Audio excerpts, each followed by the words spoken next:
Hello students, can you see me? If not, open your eyes. No, you're opening your mouth. Okay, welcome. Though you don't see me, okay, here we have a class. Today's class is about understanding yes, no, not given in reading. Or else we could say true, false, not given. You know how to find out true, false, not given, how to find out yes, no, not given is not a big deal, because it's all about how we are reading. Okay, anyway, let me tell you certain things. While writing about true, false, not given, and sorry, I'm writing just NG only, you write completely, not given. So basically the information is given to you, means you are given asked to do this only. If the statement, for example, I will show you something. See, yes, if the statement agrees with the claims of the writer, means the passage, means the question here given is known as the statement. Statement is if it agrees with the passage, meaning if the meaning of the statement is similar, same with the passage, then you will write true. कहने का मतलब आप कभी भी क्या नहीं करना, किसके पीछे नहीं जाना, आप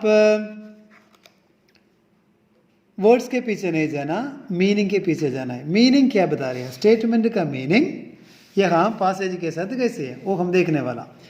फॉल्स का क्या है, फॉल्स का ये नहीं है स्टेटमेंट का आधा मीनिंग मिल गया तो फॉल्स हो गया, नहीं. स्टेटमेंट का एग्जैक्ट मीनिंग ऑपोजिट वहां पर पासेज में मिलता है. स्टेटमेंट में कुछ बोला है, पासेज में क्या बोला है, इट शुड बी ऑपोजिट. देखो नो और false. If the statement contradicts, goes opposite the claims of the writer, means passage statement का उल्ट information. For example he came, passage में स्टेटमेंट में लिखा है, पासेज में लिखा he is absent, he did not come. कुछ भी बोलेंगे तो ये क्या हो गया, आया नहीं का सेंस मिलता है, तो आंसर क्या होगा, false. Same like we will do here. But problem is with not given. I think I must make a video. अकेला नॉट गिवन के लिए कुछ वीडियोस में आपको समझा दूंगा एंड जस्ट वेट, क्योंकि येस ट्रू और फॉल्स हो जाता है, येस नो हो जाता है. नॉट गिवन कई बार हमारे सामने होके भी आप इसको नॉट गिवन लिखता है, क्योंकि हाँ दिया नहीं है, क्योंकि मैंने देखा नहीं है, right. So it is a case. How to understand that? Basic idea about yes, no, not given is we have we have studied in our school regarding to when we have positive plus positive means two positives हमारे को क्या देता है, positive देता है. Negative plus negative हमारे को क्या देता है, नेगेटिव देता है या पॉजिटिव देता है, क्या लगता है? Negative plus negative is equal to positive. कहने का मतलब दो पॉजिटिव है, दो नेगेटिव भी पॉजिटिव है. देन जब एक पॉजिटिव प्लस एक नेगेटिव, वो क्या बन जाता है, वो नेगेटिव बन जाता है. इसका मतलब क्या है, जैसे आपका स्टेटमेंट और आपका जो पासेज में इंफॉर्मेशन है वो दोनों एक ही तरीके से या पॉजिटिव में आते हैं. सो क्या मतलब है कि answer positive. Positive means yes होगा. कहने का मतलब यहाँ पर आपका आंसर येस और ट्रू. दो नेगेटिव मीन्स यहाँ पर बोल दिया समथिंग नो वाला एंड पासेज में भी क्या बोलते हैं, नो वाला. सो यहाँ पर आंसर आपका क्या होगा, येस और ट्रू. हियर कम्स एक पास पॉजिटिव एक नेगेटिव, आई मीन एक नेगेटिव एक पॉजिटिव. सो आंसर भी क्या होगा, नेगेटिव होगा. एक जगह पे बोला हाँ कुछ है, दूसरे जगह पे बोला हाँ कुछ नहीं है, तो आपका आंसर किस में जाएगा, नो और फॉल्स. नॉट गिवन के लिए क्या करना है, नेक्स्ट वीडियो में मैं डेफिनेटली कुछ अलग इंटरेस्टिंग स्टेटमेंट एंड पासेज का इंफॉर्मेशन देके हम करेंगे. आज का वीडियो इसलिए इसी बना रहा हूँ. नॉर्मली आप लोग स्टेटमेंट को पढ़ के ना लोकेशन में पहुँच जाता है, बट प्रॉब्लम ये लोकेशन का एक्चुअल मीनिंग निकालने के लिए कई बार फेल हो जाता है। ये नहीं आपको पासेज में कहाँ पर है लोकेशन पता चलता है, but you don't know exactly where to find out the answer. For example इधर कुछ रीड किया है, इसके बाद आप इधर गया है तो वहाँ पर क्या हाई पता नहीं है क्या है, हाँ लोकेशन मिल गया क्योंकि इधर का कुछ वर्ड्स मैच करता है। सो तकरीबन वहाँ पर आंसर होता है, but you fail in deciding. Discretion means आपका ability of making the right decision, ये मतलब गलत हो जाता है। तो इसलिए आज इजी काम के लिए मैंने क्या किया, जहाँ पर आंसर से मैंने वहाँ पर थोड़ा अंडा लगाया है, मीन्स एक मार्क किया है। सो आपको क्या होगा, आज जैसे आप लोकेशन में पहुंच जाता है, इस करके आपको आंसर ढूंढने में दिक्कत है तो ये आपको हेल्प करेगा। Okay, this is just beginning, we will have many. So let's start now. Number 1, teenagers. अगर एक बात और है, येस नो का इंस्ट्रक्शन में आपने ट्रू फॉल्स लिख दिया, सॉरी बच्चे आपका आंसर बूम। क्या है? Boom. So don't make this. Teenagers are more ready to have new experiences than young adults. छोटे बच्चों से ज़्यादा टीनेजर्स क्या करता है, ज़्यादा तैयार है किसके लिए, नया एक्सपीरियंसेस करने के लिए। So they are comparing teenagers and new young adults के बारे में बात कर रहे हैं।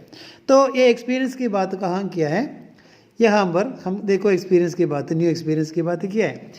Of course this is an unusual story, एक आम स्टोरी नहीं है। Most college graduates would not do quite the same thing,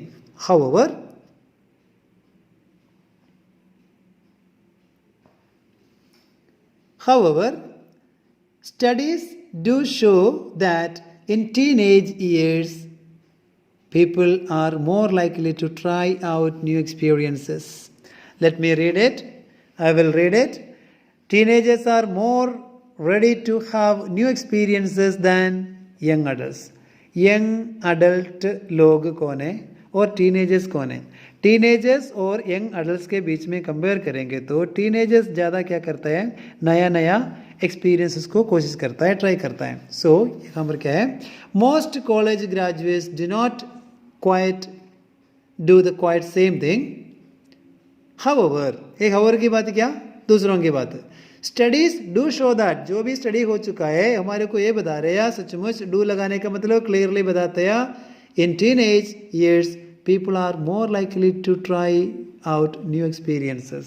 कहने का मतलब teenagers are more ready to try new experiences than young adults. So answer क्या हो गया आपका, आंसर इज नंबर 1, यस।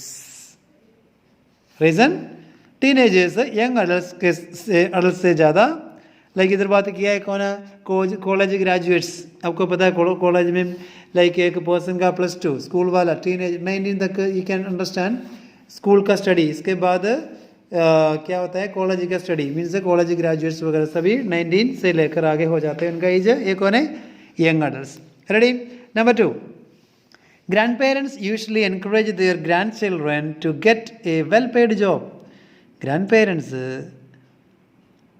अपना बच्चों को नॉर्मली हौसला ये देता है किसके लिए, वेल पेड जॉब लेने के लिए। तो यहाँ पर देखेंगे हम क्या बात कर रहे हैं, इसके नीचे मैंने एक ग्रैंडफादर की बात किया है। Instead of following the family career path for example and working in his way up the same organisation like his grandfather did, मतलब पापा ने जो किया है, a 15-year-old day dream more becoming traveller. So यहाँ पर ट्रैवलिंग की बात किया, यहाँ पर ग्रैंडफादर की बात किया, लेकिन ग्रैंड पेरेंट्स और अपना वेल पेड जॉब के बारे में कोई इन्फॉर्मेशन ये पासेज हमारे को नहीं दे रहे हैं, इसलिए answer information is incomplete, must be. अभी बता रहा, नोट गिवन का एक अलग क्लास आएगा तभी ज़्यादा क्लियर होगा। इसका मतलब जो स्टेटमेंट का कंप्लीट इन्फॉर्मेशन है नहीं है, सो अमान ये कंप्लीट नहीं है तो फॉल्स बनेगा, नो बनेगा नहीं। कंप्लीट मीन्स जो पूछा है इसका ऑपोजिट फॉल्स जाएगा, जो पूछा इसका कंप्लीट इन्फॉर्मेशन नहीं है, answer must be not given. Okay, let's continue further. Number 3, life demands are different depending on which country you live in. आपका जिस कंट्री में आप रहते हो उस कंट्री के हिसाब से आपका डिमांड भी क्या होता है, अलग अलग है। सो देख लेंगे क्या है। ये तीसरा वाला है, the reason why people all over the world become less keen मतलब interested to change as they get older may be because people's lives generally follow similar patterns and involve similar demands. इन्होंने ये बोला the reason why people all over the world, सारे दुनिया में रहने वाला लोग क्या होता है, लेस इंटरेस्टेड है किसके लिए, टू चेंज करने में वो जिद है, मतलब वो दे डोंट वरी, वो चेंज नहीं करता as they get older may be because people's lives generally follow similar pattern, उनका पैटर्न। सो ये बोला कंट्री के अकॉर्डिंग क्या होता है, चेंज होते रहता है, लेकिन इन्होंने बोला सारे दुनिया में सिस्टम एक ही है, ऑल ओवर द वर्ल्ड लोग less become like interested in changing अपने आप को। सो इसका मतलब इधर बोला अलग अलग है कंट्री के अकॉर्डिंग, इधर बोला सारे दुनिया में सिस्टम एक ही है, तो आपको आंसर मिलेगा क्या, statement contradicts, answer is no. I think you got. Let's see number 4, some toddlers find repetitive activities boring, मतलब जो काम करते रहता है क्या उनको बोरिंग लगता है। फॉर एग्जाम्पल सवेरे उठ के रोज़ क्या दांत साफ करना पड़ता है, को रोज़ करने से क्या उनको बोरिंग लगता है, you mean that some activities they do. Otherwise कई बच्चों ने सोचा सवेरे उठ के ना मॉर्निंग वॉक के लिए जाना है, तो कई बार वो सोचते चलो सवेरे इवनिंग को जाएंगे मॉर्निंग वॉक के लिए, होता है नहीं होता, क्योंकि मॉर्निंग वॉक मॉर्निंग में होगा, शाम को वाला इवनिंग वॉक है।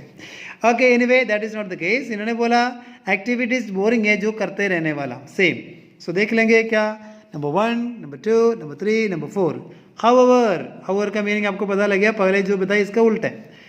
नॉट एवरीबडी, मतलब जो अभी हम सुनने वाला वीडियो से पहले वाला वीडियो का ये मैंने लगाया different ways however used. Okay so एक बार सुन लो। However, not every individual is the same. उन्होंने बोला सारे इंडिविजुअल सेम नहीं है। वन टॉडलर में want to play a different game every day and get fed up of nothing changes at the nursery. Nursery में toddler की बात किया, नर्सरी में मतलब ग्रो करने वाला, स्टडी करने वाला एक बच्चा एक गेम का करके करके क्या होता है, फेडअप मतलब बोरिंग हो जाता है, टायर्ड हो जाता है। सो कई बच्चा आयल्स में बोल दिया oh I am fed up with reading, है ना, I am tired of reading, मतलब वो बोरिंग हो जाता है। तो IDP-BC को बोलेंगे रीडिंग छोड़ दो, अकेला राइटिंग लिसनिंग स्पीकिंग करवा देंगे। मैं कोशिश करूँगा, बच्चे देख लेंगे। सो नाउ लिसन, जैसे वन टॉडलर में want to play different game, मतलब जो खेलते रहते हैं नहीं, अलग कुछ सीखना पड़ेगा। इसमें से पता लग गया उनको क्या लगता है, एक्टिविटीज़ जो करते रहते हो बोरिंग हो जाता है। सो आंसर आपको मिल गया, क्या मिल गया, इधर उन्होंने बोला एक्टिविटीज़ बोरिंग लगता है, इन्होंने क्या बोला, fed up with they want to play different game. So you got the answer, why is yes, done. Second last, children who dislike new experiences become more adventurous than others as adult. Children who dislike new experiences become more adventurous. जो बच्चा क्या करता है, dislike करता है किसको, नया कुछ काम करने में वो लाइक नहीं करता, जो करते ही रखते हैं, वो क्या बनता है, ज़्यादा एडवेंचरस बनता है दैन अदर्स। अदर्स कौन है, अदर्स मीन्स जो लाइक करता है। सो इधर क्या बोला, डिसलाइक करने वाला चिल्ड्रन और लाइक करने वाला चिल्ड्रन के साथ कंपेयर करने के से क्या, जो डिसलाइक नया एक्सपीरियंस डिसलाइक करने वाला बच्चा एडवेंचरस, थोड़ा क्या बोलते सम एक्टिविटीज़, अलग से एक्टिविटीज़ करने वाला बन जाता है बाकी से जब बड़ा हो जाता है। तो हमारा यहाँ पर साथ में, young children who avoid new experiences will grow up to be more conventional than others.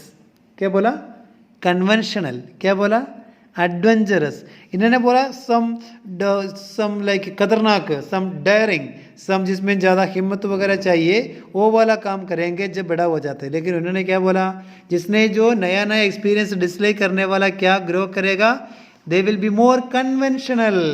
Conventional means traditional, मतलब जो करते रहते हैं करते ही रहेगा, कुछ नया I mean adventurous, something new, risky वाला, हिम्मत वाला काम वो नहीं करेंगे। सो पता लग गया ये बोला कन्वेंशनल काम ही करेगा, ट्रेडिशनल वाला। इधर बोलते हैं क्या कुछ अलग से अच्छा वाला करेगा। सो पता लग गया एडवेंचरस वो नहीं करते, क्या सिर्फ जो करते रहते हैं वही करते हैं। सो आंसर हियर इज क्या हो गया, no they don't do any adventurous work, they only do conventional work. The final one is if you want to change something in your life, आपके लिए नहीं है, लाइन की बात कर रहे हैं, यू शुड अवॉइड डिले। तो अभी पता लग गया आपके लिए बोल रहे हैं। अगर आपको कुछ लाइफ में कुछ क्या करना चाहिए, कुछ करना चाहिए, करना चाहते हो तो क्या करा आप, इसको लेट मत करो, यू शुड अवॉइड डिले, मतलब लेट करना छोड़ दो, अभी स्टार्ट करो, ये बोल रहे हैं। चलो लेट्स सी, यहाँ पर देख रहे हैं example. If you are older than 30 पार किया आपने, फिर क्या करोगे, remember that your openness to new experiences is slowly declining. मतलब आपको नया नया काम करने का एक एक्सपीरियंस और इंटरेस्ट क्या होते जाएगा, कम होते जाएगा। So if you are better off making a new start today than postponing it until late. ने बोला इसलिए आप क्या करो, अब ज़्यादा पोस्टपोन मतलब कि आगे रखना, आगे करना, डिले मत करो, आप आज ही स्टार्ट करो। देखो starting today, new start today, then किससे आपका काम कल करेंगे, उससे ज़्यादा आपको क्या करना पड़ेगा, आज ही करो। खास करके अगर आपका 30 के आगे आपका एज चला गया, उनके लिए बोला है। तो आंसर क्या है, इधर बोला डिले नहीं करो, इधर बोला आज ही स्टार्ट करो, मतलब डिले नहीं करो, सेम हो गया। तो इसका नाम मतलब आंसर क्या है, YES, यस, मतलब don't delay means start today, meaning is same. So problem is this with you people maybe or with me maybe with everybody maybe like location में जाके भी डिसाइड नहीं कर पाते हैं। इस करके क्या हो गया, क्या हो जाता है, you exactly don't know what is my role in while doing yes no not given। इसमें सबसे खतरनाक हमारे लिए yes no not given है। So I think I will do another video only just telling not given का different versions, इसका reason क्या क्या आ गया वो मैं आपको बताने वाला हूँ, ठीक है। Anyway, thank you children for listening to me, though you didn't see me where I was sitting and all right, almost you have come to know. So thank you very much. Now let's see like how you are going to grow in this area, and your comments are really appreciable, and your likes, your even sharings also will promote others also to improve their reading. Anyway, thank you once again. As it is a night, like at night the time is around going to be 9 o'clock, 9 p.m. I all would like to greet you good night.